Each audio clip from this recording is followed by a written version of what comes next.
ሚስትራዊው ጄፍሪ ኤፕስቲን ከሞተ በኋላም ቢሊዮነሮቹን ማመሱን ቀጥሏል። Contain the names of people associated with Jeffrey Epstein. Prince Andrew and the former president Bill Clinton have been named. More are expected. ዝሙት፣ ስለላ፣ ህገወጥ የጦር መሳሪያ ንግድ፣ ልቅ የሆነ የአስረሽ ምቺውና የቅንጦት ሕይወት፣ ለአካለ መጠን ያልደረሱ ሕፃናትን በወሲብ ንግድ በማሰማራት የዓለማችንን ቢሊዮነሮችና ፖለቲከኞችን ለዓመታት በቁጥጥር ስር አድርጓቸው የኖረው ጄፍሪ ኤፕስቲን ሞቶም የቢሊዮነሮችን ትዳር ማናጋቱን፣ ፖለቲከኞችን በፍርሃት ማራዱን ቀጥሏል። ዶናልድ ትራምፕ ከዚሁ ሞቶም ማወዛገቡን ከቀጠለው ጄፍሪ ኤፕስቲን ጋር ለዓመታት የዘለቀ ግንኙነት ነበራቸው። ባለቤታቸው ሜላኒያ ትራምፕን ያስተዋወቃቸው እሱ ነው እየተባለ ነው። በትራምፕ ታወርና በሌሎችም የትራምፕ ንብረት በሆኑ ሆቴሎችና በማር-ላርጎ የሚሰሩ ቆነጃጅትን እያጠመደ በማስኮብለል ለሌሎች ቢሊዮነሮች ያቀርብ ነበር ተብሎ የሚወነጀለው ጄፍሪ ኤፕስቲን ከሞተ በኋላም ማነጋገሩን ቀጥሏል። ታናሽ ወንድሙ ማርክ ኤፕስቲን ዶናልድ ትራምፕ ወንድሜ ጄፍሪ ኤፕስቲን እንዲገደል ትዕዛዝ ሰጥተዋል ብሎ እንደሚያምን ለኤፍቢአይ ማሳወቁ ይፋ ሆነ። ሰሞኑን በተለቀቁትና ወደ 8,000 የሚጠጉ ፋይሎች ውስጥ የተካተተው የጄፍሪ ወንድም ማርክ ኤፕስቲን ለኤፍቢአይ ከ4 ዓመታት በፊት በ2019 የወንድሙን የጄፍሪ ኤፕስቲን ሞት አስመልክቶ በጻፈው ማስታወሻ ጄፍሪ ኤፕስቲን በእስር ቤት ውስጥ ተገሏል፣ እስር ቤት ውስጥ እንዳለሁ ያስገድሉኛል ይል ነበር። እናም ያስገድሉኛል ብሎ የሚፈራውን ሰው ስም ሊጠቅስ ሲል እንዲገደል አድርገዋል። ፕሬዚዳንት ትራምፕ የግድያውን ትዕዛዝ አስተላልፈዋል ብዬ አምናለሁ ብሏል። ማርክ ኤፕስቲን ዶናልድ ትራምፕ ወንድሙ እንዲገደል አድርገዋል ለሚለው ጥርጣሬውና ጥቆማውን በተመለከተ ምንም አይነት ዝርዝር ማስረጃ አላቀረበም ሲል ዴይሊ ሜል በዚህ ሳምንት መጀመሪያ ላይ ባወጣው ዘገባ ገልጿል። የአሜሪካው ፕሬዝዳንት ዶናልድ ትራምፕ ከአወዛጋቢው ጄፍሪ ኤፕስቲን ግድያ ጋር በተያያዘ በይፋ ተወንጅለው አያውቁም ያለው ዴይሊ ሜል ማክሰኞ ዕለት ባወጣው ሰፊ ዘገባ ላይ ከተካተቱት በርካታ መረጃዎች አንዱ ጄፍሪ ኤፕስቲን ኦገስት 10 ቀን 2019 በማንሃተን ማረሚያ ቤት በታሰረበት ክፍል ውስጥ ሞቶ ከመገኘቱ ጥቂት ቀናት በፊት በሕፃናት ላይ ጥቃት በመፈጸም ወንጀል ለታሰረውና ለቅርብ ወዳጁ ላሪ ናሳር በጻፈው ደብዳቤ ፕሬዝዳንታችን ታዳጊና ለአቅመ ሔዋን ያልደረሱ ልጃገረዶችን ይወዳል ብሎ ጽፎ ነበር። በወቅቱ ዶናልድ ትራምፕ በዋይት ሃውስ የመጀመሪያ የሥልጣን ዘመናቸው ላይ ነበሩ። ዲፓርትመንት ኦፍ ጀስቲስ ወይም የአሜሪካ ፍትሕ መምሪያ ጄፍሪ ኤፕስቲን ለባልንጀራው ላሪ ናሳር የላከው ነው የተባለውን ደብዳቤ የውሸት መሆኑን አረጋግጫለሁ ሲል ማስተባበያ ወጥቷል። ኤፍቢአይ ባደረግኩት ማጣራት የእጅ ጽሑፉ ከጄፍሪ ኤፕስቲን ጋር የማይመሳሰል ከመሆኑ በተጨማሪ ደብዳቤው ኤፕስቲን በሰሜናዊ ቨርጂኒያ ከሞተ ከ3 ቀናት በኋላ የተጻፈ ነው ሲል አስተባብሏል። ዲፓርትመንት ኦፍ ጀስቲስ ይህ ደብዳቤ ሐሰተኛ ነው ስለተባለ ብቻ ይፋ የሚሆኑ ሰነዶች ሁሉ እውነተኝነታቸውን ጥያቄ ውስጥ የሚከት አይደለም የሚል ማሳሰቢያ ያሰፈረ ሲሆን ከጄፍሪ ኤፕስቲን ጋር ተያያዥነት ያላቸው ሁሉም ማስረጃዎች ይፋ መሆናቸው ይቀጥላል ብሏል። ጀስቲስ ዲፓርትመንት በመግለጫው ላይ ከእነዚህ ሰነዶች ውስጥ አንዳንዶቹ በፕሬዝዳንት ትራምፕ ላይ የተሰነዘሩ እውነት ያልሆኑና ስሜታዊነት ያላቸው ክሶችን የያዙ ሲሆን ከ2020 ምርጫ በፊት ለኤፍቢአይ የቀረቡ ናቸው። መስሪያ ቤታችን ለሕግ ልዕልናና ለግልጽነት ባለው ቁርጠኝነት እነዚህን ሰነዶች ለኤፕስቲን ተጎጂዎች በሕግ የሚጠየቁትን ጥበቃዎች እያደረግን ማውጣታችንን እንቀጥላለን ብሏል። ይህ በእንዲህ እንዳለ የጄፍሪ ኤፕስቲን ወንድም ማርክ ኤፕስቲን ወንድሙ ራሱን ገድሏል ብሎ እንደማያምንና ትራምፕ እጀ ረጅም እንደመሆናቸው አስገድለውታል ብሎ መናገሩ ለመገናኛ ብዙሃን መነጋገሪያ ከመሆኑ በተጨማሪ ከዶናልድ ትራምፕ ደጋፊዎች ጋር ውዝግብ ውስጥ አስገብቶታል። በኖቬምበር ወር መጀመሪያ ላይ ዶናልድ ትራምፕ ጄፍሪ ኤፕስቲንን የተመለከቱ ማንኛውም ሰነዶች ይፋ እንዲሆኑ የሚፈቅደውን የግልጽነት ሕግ መፈረማቸውን ተከትሎ ማርክ ኤፕስቲን በጀስቲስ ዲፓርትመንት ቁጥጥር ስር ባሉ መረጃዎች ውስጥ የሪፐብሊካን ፓርቲ አመራሮች፣ የሴኔትና የኮንግረስ አባላት ስሞች ከፋይሎች ውስጥ እየተወገዱ እንደሆነ የሚገልጽ ክስ ሰንዝሮ ነበር። ይህ የማርክ ኤፕስቲን ክስ የተሰነዘረው ዋይት ሃውስ በሳምንቱ መጀመሪያ ላይ ከጄፍሪ ኤፕስቲን መኖሪያ ቤቶች የተሰበሰቡትን ማስረጃዎች ይፋ ማውጣቱን እንዲሁም የተወሰኑትን ማስረጃዎች ደግሞ ከድረ ገጽ ላይ ማንሳቱን ተከትሎ ከፍተኛ ትችት ከመሰንዘሩ ከአንድ ወር ቀደም ብሎ ነው። ማርክ ኤፕስቲን እነዚህ ሰነዶች ከመለቀቃቸው በፊት ስማቸው እንዳይጋለጥ የሚፈለጉ ሰዎችን ስም እንዳይወጣ እያጸዱ ነው ሲል ለኒውስ ኦፍ ዘ ኔሽን ተናግሯል።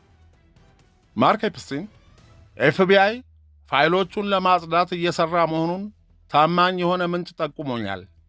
በዊንቼስተር ቨርጂኒያ ውስጥ የሪፐብሊካኑን ስሞች ለማውጣት ፋይሎቹን የሚያጸዱበት ተቋም አለ ይበል እንጂ ስማቸው ከፋይሎቹ ላይ የተሰረዘላቸውን ሪፐብሊካኖች ስም አልጠቀሰም። ፕሬዚዳንት ዶናልድ ትራምፕ ይህ ሰነድ ይፋ እንዳይሆን ለወራት ሲከለክሉ ከቆዩ በኋላ በድንገት አቋማቸውን ቀይረው የኤፕስቲን ሰነዶች እንዲለቀቁ መወሰናቸውን ተከትሎ በመቶ ሺህ ያህል ገጾች ያላቸው ሰነዶች ይፋ መሆናቸውን ቀጥለዋል።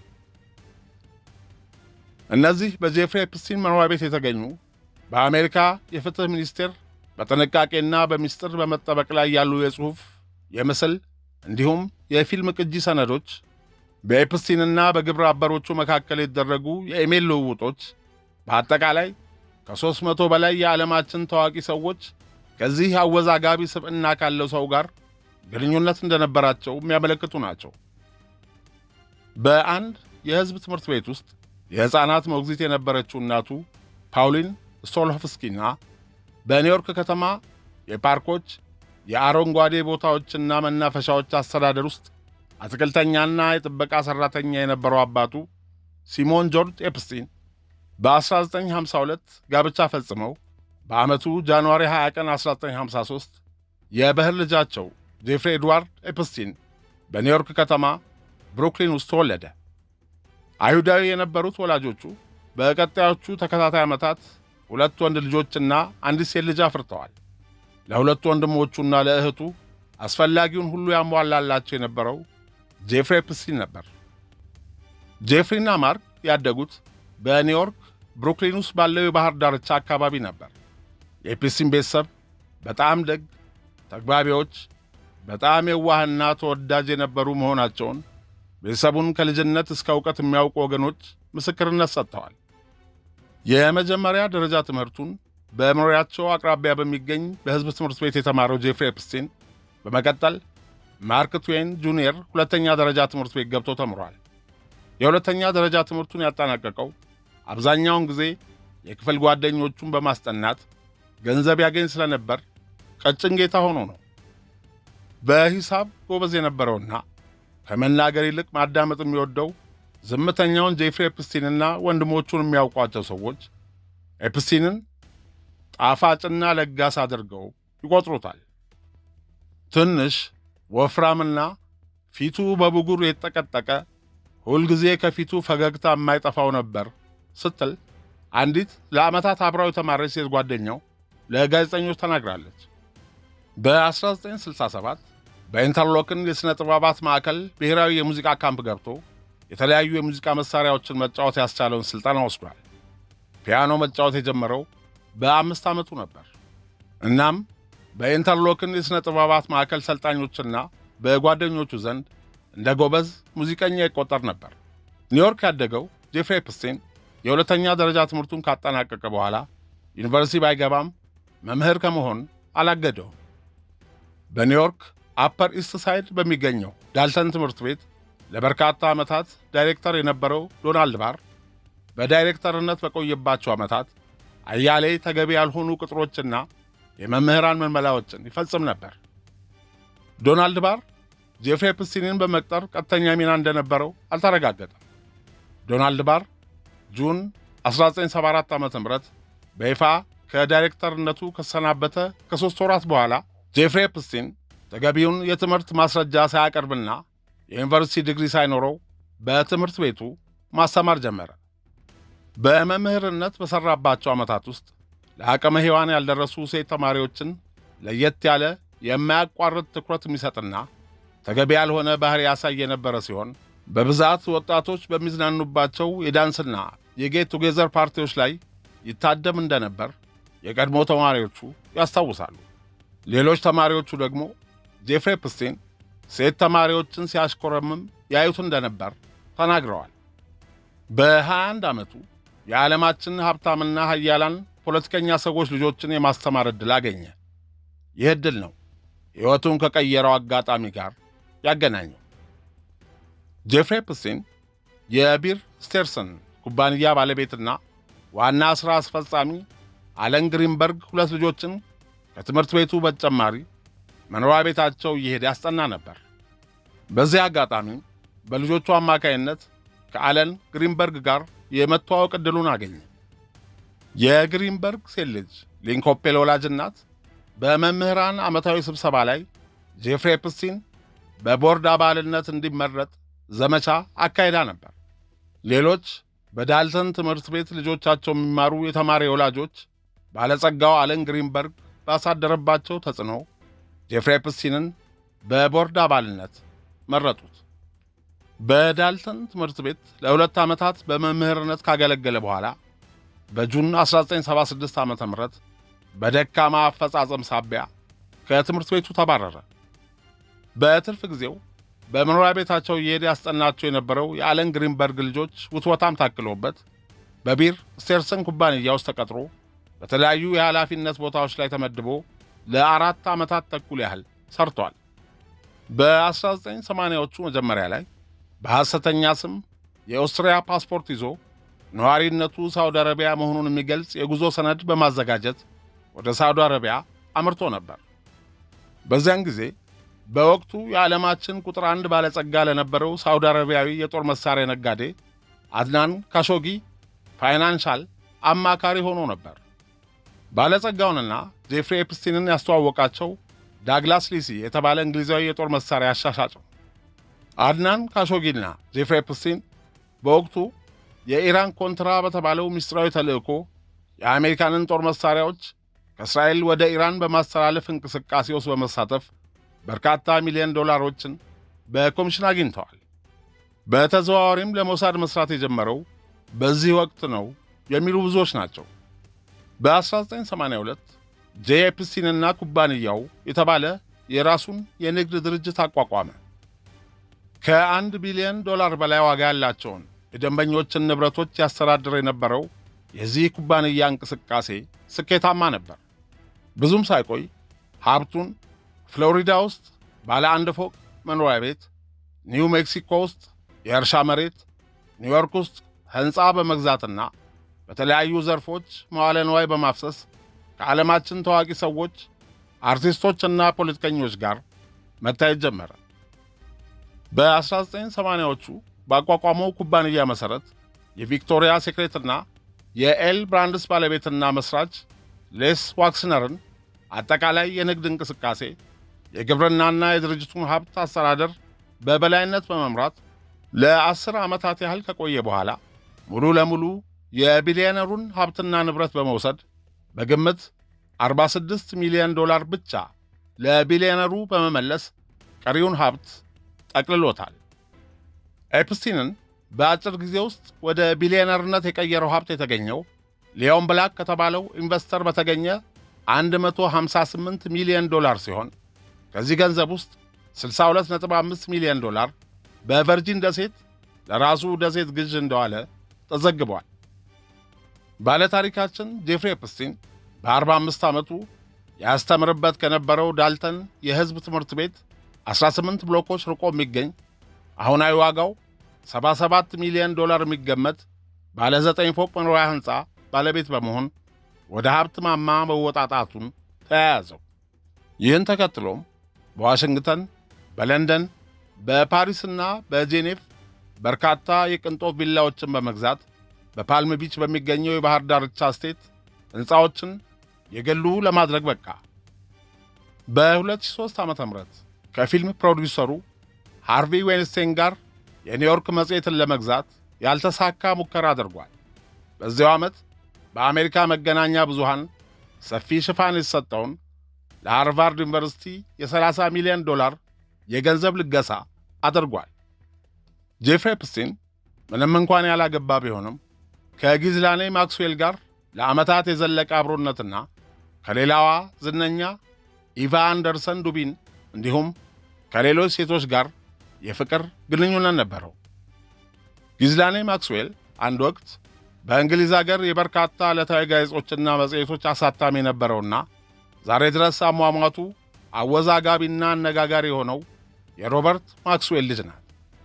ሮበርት ማክስዌል ከሴት ልጁ ጊዝላኔ ጋር እጅግ ግራ የሚያጋባ ግንኙነት እንደነበራቸው የሚያወሱ አያሌ ዘገባዎችን በዋቢነት የሚጠቅሱ ወገኖች ጊዝላኔ ከጄፍሪ ኤፕስቲን ጋር አቆራኝቷት የነበረው ሚስጥር ከአባቷ ጋር ያልነበራትን ግንኙነትና ቀረቤታ ከኤፕስቲን በማግኘቷ እንደሆነ በእርግጠኝነት የሚናገሩ በርካቶች ናቸው። የቲፋኒ ኩባንያ የቀድሞ ዋና ሥራ አስፈጻሚ ሮዛ ሞንክተን በ2003 በቫኒቲ ፌር መጽሔት ላይ ባወጡት ጽሑፍ ጄፍሪ ኤፕስቲን በጣም እንቆቅልሽ ስብዕና ያለውና ልክ ክላሲክ የበረዶ ድንጋይ ፀሐይ ሲያርፍበት እንደሚረጨው የተለያዩ ኅብረ ቀለማት አይነት በርካታ ማንነት አለው። አንዳንዴ እሱን በሚገባ እንደምታውቀው አድርገህ ታስባለህ። አንድ ሽንኩርት የላይኛውን ቆዳ በላጥከው ቁጥር አዲስ ቅርፊት እንደምታገኝ ሁሉ እሱንም በቀረብከው ቁጥር በየቀኑና በየሰዓቱ አዳዲስ ባህሪና ስብዕና እንዳለው ታያለህ። ይህ ያልተለመደ ነገር ነው። ያ የምታውቀው ሰው በየጊዜው ስታገኘው ይቀያየራል። ለማስረዳት ቀላል አይደለም ብላለች። ፕሬዚዳንት ዶናልድ ትራምፕ በ2002 ስለ ኤፕስቲን ከኒውዮርክ መጽሔት ጋር ባደረጉት ቃለ ምልልስ ጄፍን ለ15 ዓመታት ያህል አውቀዋለሁ። ድንቅ ሰው ነው። ከእሱ ጋር መሆን በጣም አስደሳች ነው። እኔ እንደምታወቅበት ሁሉ እሱም ቆንጆ ሴቶችን ይወዳል። በአፍላ ወጣትነት ላይ ያሉ ጉብሎችን በዙሪያው ይሰበስባል። በእርግጠኝነት የጄፍሪ ማኅበራዊ ሕይወት አስደሳች ነው ብለው መናገራቸውን ዘግቧል።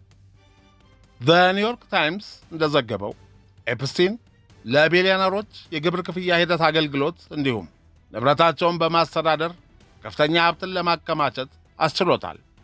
ሰውየው የዓለማችን ታዋቂ ቢሊዮነሮችን፣ የንግድ ሰዎችን፣ የንጉሣውያን ቤተሰብ አባላትን፣ ፖለቲከኞችንና ምሁራንን ያካተተ የግንኙነት መስመሮች ዘርግቶ የነበረ ሲሆን እኒህን የዓለም ሀያላን የተቆጣጠረበት ምስጢር ምንድን ነው የሚለው ጥያቄ ማነጋገሩን ቀጥሏል።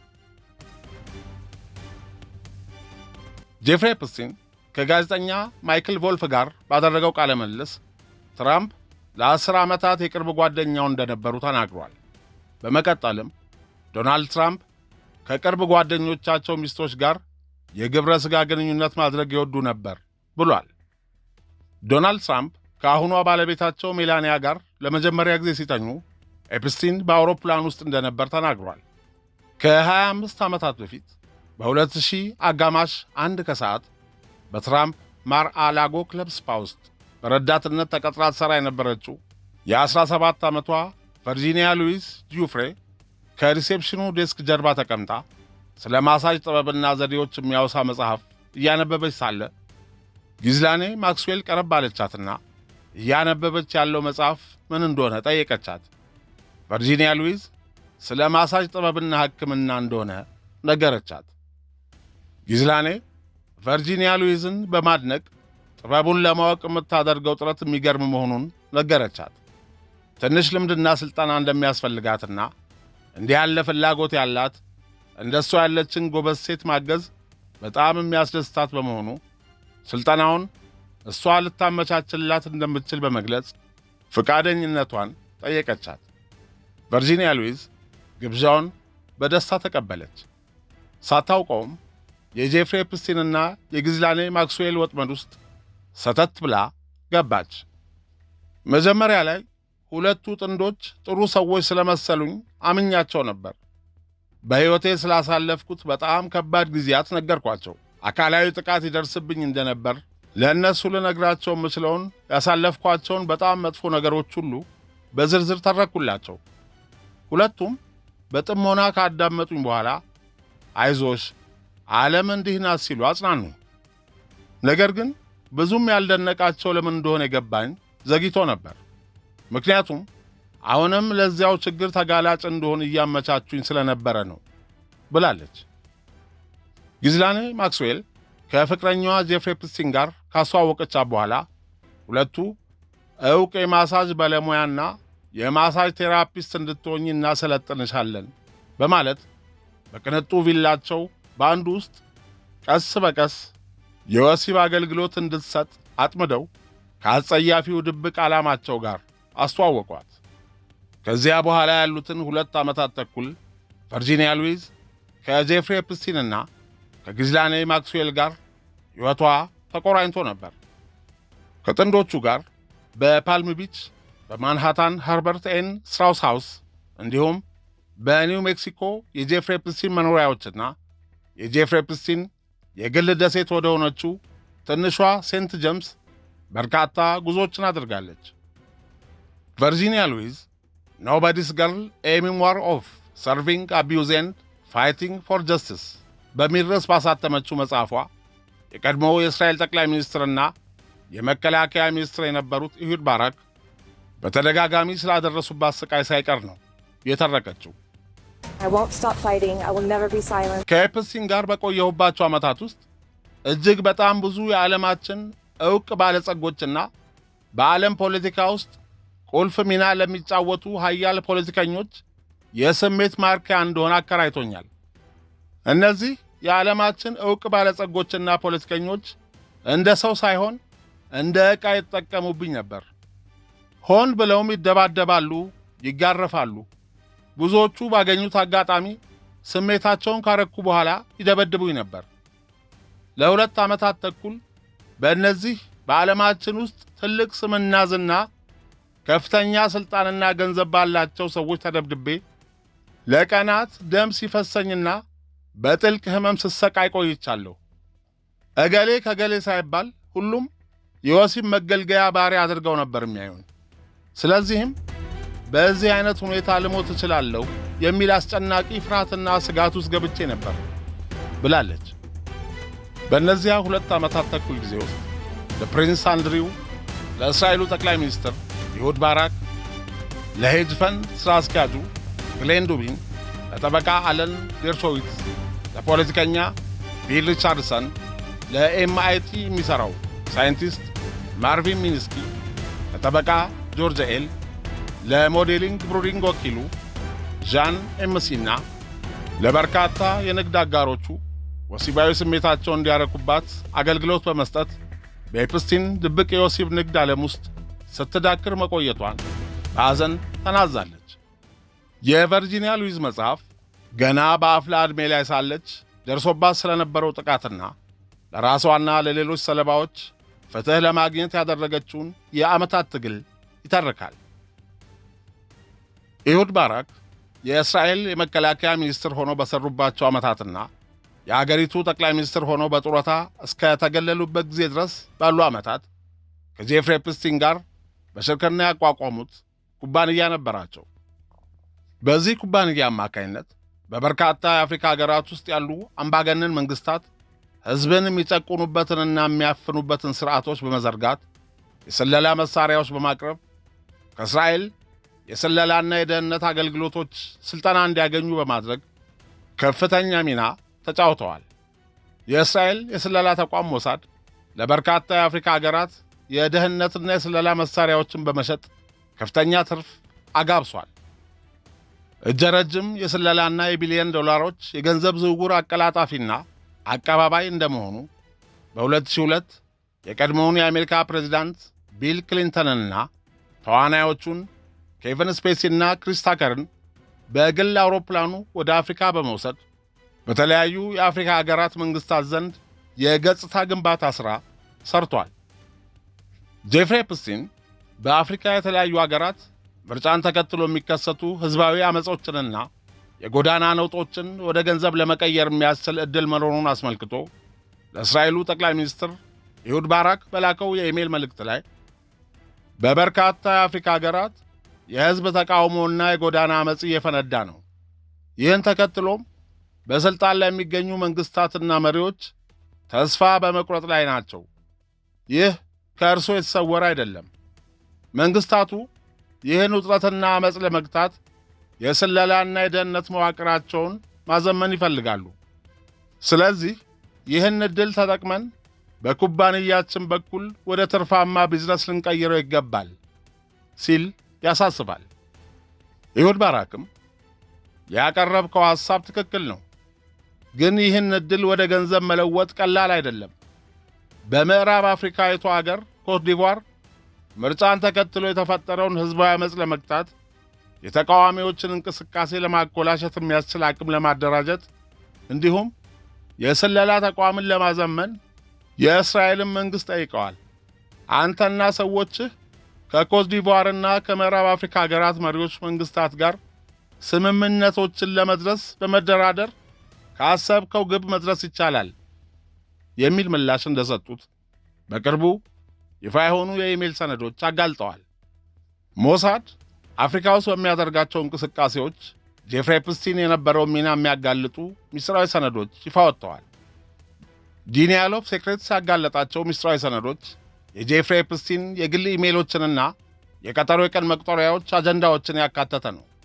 ሰነዱ ኢሁድ ባራክ የእስራኤል መከላከያ ሚኒስትር እያሉ በ2012 ሞሳድ የምዕራብ አፍሪካ መንግሥታት የደህንነት መሥሪያ ቤቶችን በማዘመን እንደ አዲስ በማዋቀር ሂደት ውስጥ ከጄፍሪ ኤፕስቲን ጀርባ የነበራቸውን ጉልህ ሚና በማስረጃ አጋልጧል። ጄፍሪ ኤፕስቲንና ኢሁድ ባራክ በኮት ዲቯርና በምዕራብ አፍሪካ ሀገራት ውስጥ ለእስራኤል የስለላ ድርጅት ሽፋን በመሆን አብረው ሰርተዋል። ኢሁድ ባራክ ጡረታ ከወጡ በኋላም ቢሆን የእስራኤል መንግሥት ተወካይ በመሆን በአፍሪካ ሀገራት የተለያዩ ህቡ የስለላ እንቅስቃሴዎች ከፍተኛ ተቀባይነት አግኝተዋል። ጄፍሪ ኤፕስቲን በሞሳድ የተቀረጸውን በኮት ዲቯር ውስጥ የስልክና የኢንተርኔት ግንኙነቶችን በጅምላ የሚከታተሉና የሚሰልሉ ሶፍትዌሮችና ፕሮግራሞችን እንዲዘረጉ አድርጓል። በጄፍሪ ኤፕስቲንና ኢሁድ ባራክ የግል ኩባንያ አማካኝነት ሞሳድ ከኮት ዲቯር፣ ከኮንጎ፣ ከካሜሩንና ከኢኳቶሪያል ጊኒ መንግሥታት ጋር የቢሊየን ዶላሮች ስምምነት ደርሰው የየአገራቱ መንግሥታት የሞሳድን አገልግሎት እንዳገኙ በስፋት ይነገራል። የቀድሞ የእስራኤል ጠቅላይ ሚኒስትርና የመከላከያ ሚኒስትር የነበሩት ኢሁድ ባራክና ልዩ ረዳታቸው ዮኒ ኮረን እስካሁን ምንነቱ ላልታወቀ ሚስጥራዊ ተልዕኮ ማንሃታን በሚገኘው የጄፍሪ ኤፕስቲን አፓርተማ ውስጥ ለሳምንታት ይሰነብቱ እንደነበር በቅርቡ ይፋ የወጡ ማስረጃዎች ያረጋግጣሉ። የኢሁድ ባራክ ረዳትና የእስራኤል ወታደራዊ ስለላ መኮንን የሆነው ዮኒ ኮረን ከ2013 እስከ 2015 ዓ.ም ድረስ በየዓመቱ ቢያንስ ለ3 ጊዜ ያህል ወደ ኒውዮርክ በማምራት በማንሃታኑ የጄፍሪ ኤፕስቲን አፓርተማ ውስጥ በእንግድነት በመቆየት ሚስጥራዊ የስለላ ተልዕኮ ከጄፍሪ ኤፕስቲን ጋር ያካሂዱ እንደነበር መረጃዎች ይፋ ሆነዋል። ኢሁድ ባራክ ጡረታ ከወጡ በኋላም ቢሆን ከቀድሞ ልዩ ረዳታቸው ጋር በአሜሪካና በእስራኤል የስለላ ተቋሞች መካከል መደበኛ ባልሆነ ግንኙነት የበላይ አስተባባሪ ሆነው ማገልገላቸውን ቀጥለው ነበር። ጄፍሪ ኤፕስቲንም ከእስራኤሉ ወታደራዊ ስለላ ዳይሬክቶሬት ኤሜን ጋር ለመስራት ኢሁድ ባራክን በድልድይነት ይጠቀምባቸው ነበር። በዚህ እጅግ ምስጢራዊ የስለላ እንቅስቃሴ በጄፍሪ ኤፕስቲንና በኢሁድ ባራክ ሽርክና የሚንቀሳቀሱ የሳይበር ደህንነት ሥርዓትን የሚዘረጉ ኩባንያዎችን ከእስራኤሉ ወታደራዊ የስለላ ተቋም ኤሜን የቴክኖሎጂ ምርምር ክፍሎች የተገኙ የቴክኖሎጂ ውጤቶችን በአፍሪካና ኤዥያ ውስጥ ገበያ ለማግኘት ባደረጉት ጥረት ንቁ የሆነ ተሳትፎ ነበራቸው። እጀ ረጅሙ ጄፍሪ ኤፕስቲን ለሸሪኩና በስለላው ዓለም አብረው ለዓመታት ለሰሩት ኢሁድ ባራክና የልጅ ልጆቻቸው ዋይት ሃውስንና ፔንታጎንን እየዘዋወሩ የሚጎበኙበት የጉብኝት መርሃ ግብር በማዘጋጀት መላ ቤተሰቡ ለ2 ሳምንታት እንግዶቹ ሆነው ነበር። ይኸው የፔንታጎን ጉብኝት መርሃ ግብር የተነደፈው የሲኤንኤን ዘጋቢዋ ዳና ባሽ ባለቤት በነበረው የቀድሞው የሲአይኤና የመከላከያ መምሪያ ዋና ኃላፊ በጀርሚ ባሽና በጄፍሪ ኤፕስቲን አማካይነት ነበር። ከዚህ በተጨማሪም ሞሳድና የእስራኤል ወታደራዊ ስለላ ተቋም ኤሜን ከአሜሪካው ሲአይኤና ከፔንታጎን ጋር በቅንጅት እንዲሰሩ መልእክቶችን ለመለዋወጥና ስብሰባዎችን ለማመቻቸት ረድተዋል። ኢሁድ ባራክና ጄፍሪ ኤፕስቲን ከ2013 እስከ 2017 ዓ.ም መካከል ባሉ 4 ዓመታት ከ30 ጊዜ በላይ በተለያዩ አገራት ለሚስጥራዊ ስለላ ሥራ መገናኘታቸውን ዴይሊ ሜል ዘግቧል። ይህን ዘገባ ተከትሎ የቀድሞው የእስራኤል ጠቅላይ ሚኒስትር ናፍታሊ ቤኔት ጄፍሪ ኤፕስቲን የእስራኤል ወይም የሞሳድ ሰላይ እንደነበር የሚቀርበው ክስ ፈጽሞ የተሳሳተ ነው። ኤፕስቲን ከሞሳድ ወይም ከእስራኤል መንግሥት ጋር ምንም ግንኙነት የለውም። ይህን መሰሉ ክስ እንደ ቱከር ካርልሰን ባሉ ታዋቂ ግለሰቦች የሚሰራጭ ሐሰተኛ ዘገባ ነው።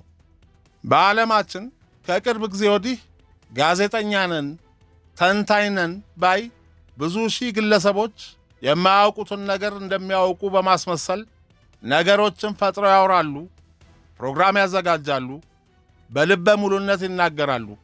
ይህን መሰል ውሸቶች በመላው ዓለም ያሰራጫሉ። ጄፍሪ ኤፕስቲን የሞሳድ ሰላይና የእስራኤል የስለላ ተቋሞች ባልደረባ ነበር ማለት የተለመደ በሬ የወለደ አይነት ዘገባ ነው ሲሉ ያስተባብላሉ። ጄፍሪ ኤፕስቲን ሎሊታ ኤክስፕረስ የሚል ስያሜ በሰጣት የግል ቦይንግ 727-100 አውሮፕላኑ 2 የአሜሪካ ፕሬዚዳንቶችን ጨምሮ በዓለም ላይ በጣም ታዋቂ የሆኑ ባለጸጋዎች፣ ፖለቲከኞችና በተለያዩ ሙያዎች አንቱታን ያተረፉ ዕውቅ ግለሰቦችን ለማጓጓዝ ተጠቅመውበታል። በጄፍሪ ኤፕስቲን የወሲብ ቅሌትና የአስረሽ ምቹው ዓለም ውስጥ ዋነኛ ተዋናዮች መሆናቸው ከሚጠቀሱት ዝነኛና ባለጸጋዎች እጅግ ኃያልና የዓለማችንን ኢኮኖሚና ፖለቲካ የሚዘውሩ በአገር መሪነቱ መንበር ላይ ከተቀመጡ ሰዎች ውስጥ የእንግሊዟ ንግሥት ኤልሳቤት ልጅ ልዑል አንድሪው ማውንት ባተን ዊንስሮውና አሁን ዶናልድ ትራምፕ በቱርክ የአሜሪካ አምባሳደር አድርገው የሾሙት ቢሊዮነሩ የኮሎኒ ካፒታል ባለቤትና ሥራ መሪ ቶማስ ጆሴፍ ባራክ በሆሊውድ የፊልም ኢንዱስትሪ ውስጥ ከፍተኛ ባለድርሻ የማክስና የቲደብሊው ፊልም ፕሮዳክሽን ኩባንያዎች ባለቤት በአስገድዶ መድፈር ወንጀል 16 ዓመታት እስራት የተፈረደበት ቢሊዮነሩ ሃርቪ ዌንስታይን፣ ታዋቂው አስማተኛና ባለልዩ ችሎታው ተዋናይ ዴቪድ ኮፐርፊልድ፣ የቀድሞው የአሜሪካ ፕሬዚዳንት ቢል ክሊንተን፣ የቀድሞው የእንግሊዝ ጠቅላይ ሚኒስትር ቶኒ ብሌር፣ የሳውዲ አረቢያ አልጋ ወራሽ ልዑል መሐመድ ቢን ሰልማን፣ ታዋቂው የፖለቲካ ተንታኝና በፕሬዚዳንት ክሊንተን የሥልጣን ዘመን ከ1993 እስከ 1996 የዋይት ሃውስ ኮሚኒኬሽን ዳይሬክተር የነበረው ጆርጅ ስቴፋኖ ፖሎስ፣ የፌስቡክና የሜታ ፕላትፎርም ባለቤት ማርክ ዙከንበርግ፣ የሊንክዲን መስራች፣ የቪሌጅ ካፒታልና የሁለት ግዙፍ በኤአይ ላይ የሚሰሩ ኩባንያዎች ባለቤት የሆነው ሬድ ግሬት ሆፍማን፣ የስፔስ ኤክስ እና የቴስላ ኩባንያዎች መስራች ዋና የሥራ መሪና ባለቤት፣ ኤክስ ገጽን ጨምሮ የበርካታ ታላላቅ ኩባንያዎች ባለቤትና ከፍተኛ ባለድርሻ የዓለማችን ቁጥር 1 ቢሊዮነር ኤለን መስክ፣ ናኦም ቾምስኪ፣ አሜሪካ ውስጥ በሚገኙ 3 ታላላቅ የቴሌቪዥን ኔትወርኮች ላይ በጋዜጠኝነትና በፕሮግራም መሪነት የታወቀችው ኬቲ ኩሪክ፣ ታዋቂው የፊልም ዳይሬክተር ውዲ አለን፣ የአማዞን ገበያ የክላውድ ኮምፒውተርስ ባለቤትና ለዓመታት የዓለማችን ቁጥር 1 ባለጸጋ በመሆን ሪካርድ የያዘው ቢሊዮነሩ ጄፍ ቤዞስ፣ የሁለቱ የጉግል ኩባንያዎችና የአልፋቤት ሊንክ ኩባንያ ባለቤቶች ቢሊዮነሮቹ ሰርጌይ ብሪንና ላሪ ኤድዋርድ ፔጅ፣ የራኒየሪ ፓርትነርስና የሪል ስቴትስ ኩባንያዎች ባለቤት ቢሊዮነሩ ሉዊስ ራኒየሪ፣ የባንኮችና የበርካታ ኩባንያዎች ባለቤት ሮናልድ አናን ፔሬልማን፣ የበርካታ ኩባንያዎችና የሀያት ኢንተርናሽናል ሆቴሎች ኩባንያ ባለቤት ቶም ፕሪትዝከር፣ የኒውስ ኮርፖሬሽን፣ የ21 ሴንቸሪ ፎክስ ሙቪና የፎክስ ኒውስ ባለቤት ኪት ሩፐርት መርዶክ፣ ቢሊዮነሩና 108ኛው የኒውዮርክ ከንቲባ ሚካኤል ብሉምበርግ፣ የኒውዮርክ ገዢ የነበረው አንድሪው ኩሞ፣ ዲፕሎማትና 68ኛው የአሜሪካ ውጭ ጉዳይ ሚኒስትር ጆን ኬሪ፣ የቨርጂን ግሩፕ ባለቤትና ቢሊዮነሩ ሪቻርድ ብራንሰን፣ ታዋቂው የፊልም አክተርና ፕሮዲውሰር አሌክ ባልድዊን፣ ቢሊዮነሩ የኮች ኢንዳስትሪስ ባለቤት ዴቪድ ኮችና ዕውቁ የፖፕ ሙዚቃ ንጉሥ ማይክል ጃክሰን በጄፍሪ ኤፕስቲን የወሲብና ድብቅ የሆነ የኩነኔ ደሴት ውስጥ በሚዘጋጁ ልቅ የወሲብ ድርጊት በሚፈጸምባቸው ድርጊቶች ላይ ለዓመታት በተጋባዥነት ይገኙ እንደነበር በአሜሪካ ጀስቲስ ዲፓርትመንት ይፋ የሆኑ ያሉ በጄፍሪ ኤፕስቲን መኖሪያ ቤት የተገኙ ፋይሎች ያመለክታሉ። የተወደዳችሁ የሳሎን ቲዩብ ቤተሰቦችና ተከታታዮች የዛሬውን በዚያ በቃን።